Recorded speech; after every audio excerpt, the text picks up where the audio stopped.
que los evangelios son textos que se escribieron, mensajes, cartas, que se escribieron como una catequesis para las comunidades, con la intención fundamental de formar discípulos.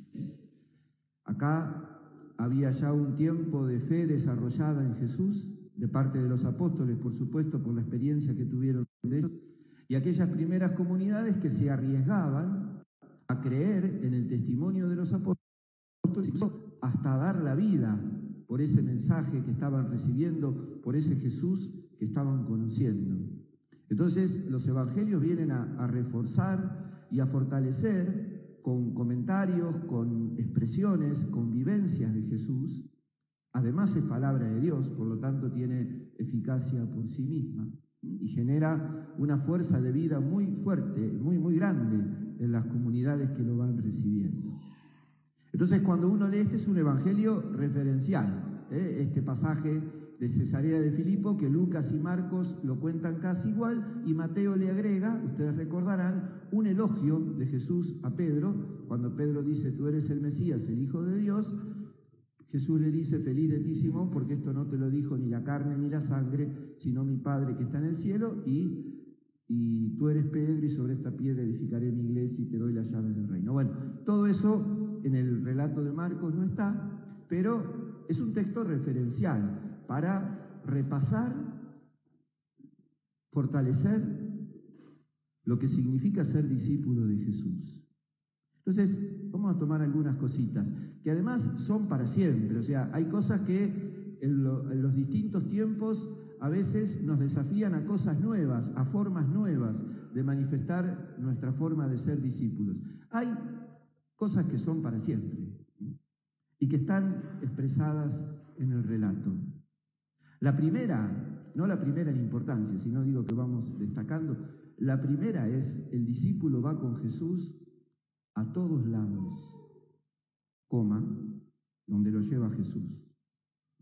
Nosotros somos muy de armarle la agenda a Jesús, y de decirle a dónde tiene que ir, a qué lugares, con qué personas. No, el discípulo es el que va detrás del maestro, y el discípulo va por todos lados, y entonces irá a Jerusalén, irá a Belén, andará por la zona de Galilea. La semana pasada lo veíamos a Jesús en Tiro y Sidón y en esas ciudades paganas por donde los judíos no podían transitar porque eran lugares impuros, y hoy lo vemos en un lugar aparentemente irrelevante para la fe del pueblo judío, después vamos a hablar un poquito de eso, que es Cesarea de Filipo. Jesús lo lleva donde quiere y el discípulo va detrás de Jesús. Primero. Lo segundo es, el discípulo se anima al diálogo con el maestro. Normalmente los que preguntan son los discípulos. Acá pregunta Jesús, pero normalmente los que preguntan o plantean situaciones son los discípulos. El diálogo con Jesús es clave, porque a partir de ese diálogo uno va descubriendo la voluntad de Jesús para con uno y para con la vida del mundo. Por eso muchas veces habrá preguntas. Muchas veces habrá comentarios, el domingo que viene también, hay a veces hasta discusiones entre ellos que Jesús soluciona, que Jesús aclara. Entonces está bueno esto de, le pregunto, le digo, en un contexto de fe y con un gran amor a Jesús se termina convirtiendo en un momento de oración, esencial para ser discípulos. Sin el contacto, sin la comunicación, ser discípulos. Lo tercero es el crecimiento en la fe. Pedro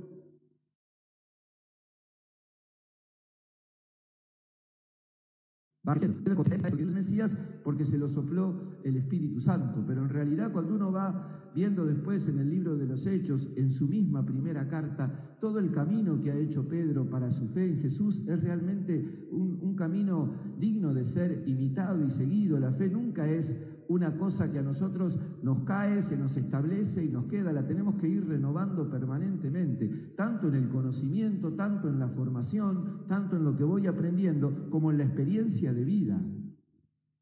Hay situaciones de vida que requieren de mí una respuesta de fe que a veces creo que no llego, y desde adentro, desde la acción del Espíritu y desde la reserva que tengo porque realmente creo en Jesús y sé que Jesús está al lado mío, respondo. Hay situaciones oscuras, difíciles, que la vida me plantea de vez en cuando, y entonces exigen de mí una respuesta de fe muy especial. Lo otro, entonces tenemos seguirlo a todos lados, hablar con Él.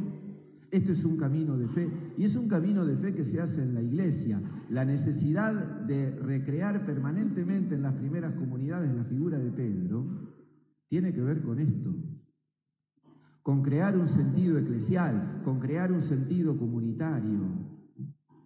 Pablo VI decía, esto no se puede hacer nunca fuera de la iglesia, ni mucho menos contra ella. Y eso no quiere decir que uno vea errores, que uno vea y cuestione y tenga un espíritu crítico, pero no perder nunca la dimensión de comunidad que tenemos. Dentro de un ratito vamos a rezar el credo. Es cierto que cada uno hace su opción personal, qué es lo que eligió la iglesia en el credo, pero en realidad el origen del credo es una oración comunitaria, ¿no? Es creemos. Lo rezamos con toda la iglesia. Lo rezamos porque nos hace iglesia ese misterio de Jesús que nosotros estamos celebrando. Entonces, cuidado, porque a veces creemos que lo podemos llevar a Jesús a cualquier lado, podemos hacer con Jesús lo que queremos, y en realidad somos parte de una comunidad en la que vamos compartiendo el camino y en lo que vamos compartiendo la fe. Y el otro punto, que es el que aparece aquí muy fuerte en el relato, es el tema de la cruz. No se puede ser discípulo de Jesús sin abordar el misterio de la cruz. El misterio de la cruz es un misterio esencial para nosotros. Por lo tanto, hay dos errores que tenemos que evitar. Uno es dejar que la cruz nos aplaste. A veces da la sensación que vivimos en un Viernes Santo eterno, que no hay Pascua, que no hay resurrección. Y entonces viene la cruz, nos aplasta, nos caemos y perdemos todo tipo de esperanza y perdemos la confianza en el poder salvador de Jesús, en su poder resucitador. Y por otro lado, él no quiere la cruz, lo de Pedro. Pablo a los filipenses, su Dios es el vientre. No quieren la cruz, no aceptan la cruz. Cuando viene la cruz, la actitud del discípulo es la de la primera lectura, la del libro de Isaías. Sé en quién tengo puesta mi confianza, sé que Dios está conmigo y por eso no aflojo. Sé que Dios no me va a defraudar y eso me hace fuerte. Y eso me hace capaz de una fortaleza que humanamente es imposible. El Jesús que nos dice, el que quiera ser mi discípulo, que cargue su cruz, nos lo dice porque sabe que nunca lo vamos a hacer solos, siempre lo vamos a hacer con Él. El camino que Jesús recorre en la cruz es la mejor noticia para nosotros, para que nuestros sufrimientos, nuestras dificultades, todo aquello que nos pesa en la vida, sabemos que lo llevamos con Jesús. Cargar la cruz es eso. Cargar la cruz no es inaugurar en nuestra vida un espíritu masoquista. Cargar la cruz es saber que aún esas situaciones, por difíciles que sean, la vivo con Jesús y entonces camino con Él. Y sé que ese camino es un camino de salvación, pero no de salvación solamente cuando llegue al cielo, de salvación ahora, de liberación ahora. Este individualismo que reina en el mundo, esto que es sistemático y que tiene una fuerza y una contundencia tan grande, lleva a la gente a pensar, nadie quiere perder nada. Nadie quiere perder nada. Y dice Jesús que el que no pierde no gana.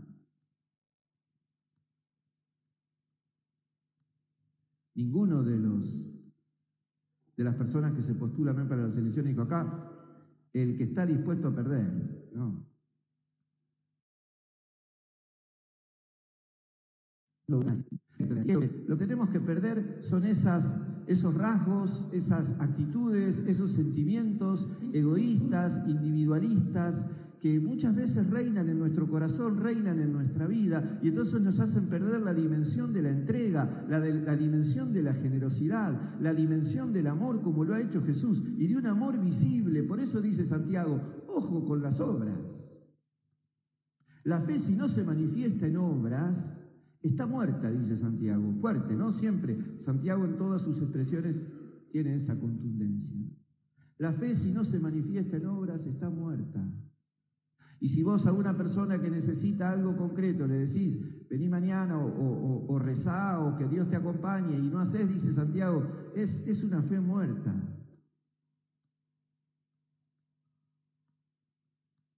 Ser discípulo de Jesús es entonces seguirlo a donde Él quiera. Es hablar con Él de nuestra vida y de Él, de su misterio, de todo lo que Él tiene para regalarnos. Eso va a acrecentar nuestra fe, que vivimos en la iglesia, que vivimos en comunidad y que también nos permite sentirnos fuertes frente a cualquier situación de cruz que nos toque vivir. O sea, en definitiva, es asumirlo a Jesús como el todo de nuestra vida.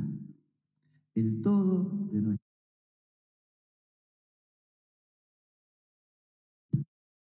No solamente Jesús es el todo. Y termino con lo que les decía al principio.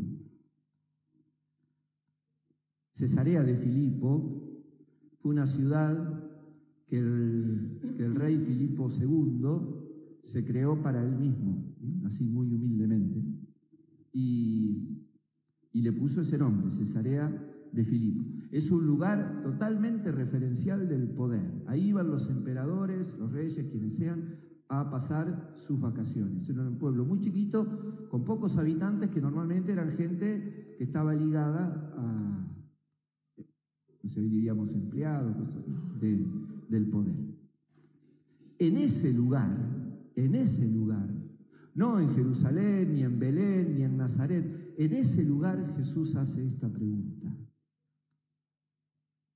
En ese lugar Pedro dice a Jesús, vos sos el Mesías. ¿Por qué digo en ese lugar? Porque cuando se escribe el Evangelio de Marcos, la comunidad a la que le escribe Marcos es perseguida por no dar culto al emperador. Muchos cristianos murieron por el estilo de vida que llevaban, por esto de juntarse en comunidades, por esto de aceptar como uno más a esclavos, a gente que en general quedaba muy marginada de la sociedad. Pero fundamentalmente el motivo de la persecución era que los cristianos no querían dar culto al emperador, porque el emperador no era Dios. En ese lugar, Jesús pregunta y Pedro dice, vos sos el Mesías. Vos sos el Salvador, no es el emperador, sos vos. Esto es la sabiduría de Jesús y la astucia para la pregunta, la respuesta de Pedro y la necesidad de nosotros conformar nuestra vida cristiana entendiendo a Jesús como Rey, entendiendo a Jesús como Señor, pero Rey y Señor no a la usanza humana. Jesús no es alguien que se distingue del emperador solamente por una cuestión de ropa. La diferencia es absoluta. Desde la aspiración de la vida, desde la manera de entregar la vida, desde aquellos con los que se junta, desde aquellos con los que se relaciona, de la manera de entregar amor. Eso es Jesús. Y para nosotros creer en Jesús es asumir en nuestra vida todo esto verdaderamente como un estilo de vida. Pidámosle al Señor, con las palabras de Isaías, que Él está siempre con nosotros y que es nuestra fortaleza. Con las palabras de Santiago, que nuestra fe siempre esté viva, porque somos capaces de manifestarlo en las obras. Y con el Evangelio digámosle realmente, vos sos el Mesías, vos sos nuestro Rey, vos sos nuestro Señor. Y si es necesario perder algo por ganarte a vos, lo perdemos. Y si es necesario dejar de lado intereses personales y conveniencias por seguirte a vos al servicio de los hermanos, lo hacemos, porque esto es lo que creemos, esto es lo que celebramos, este en definitiva es el sentido de nuestra vida.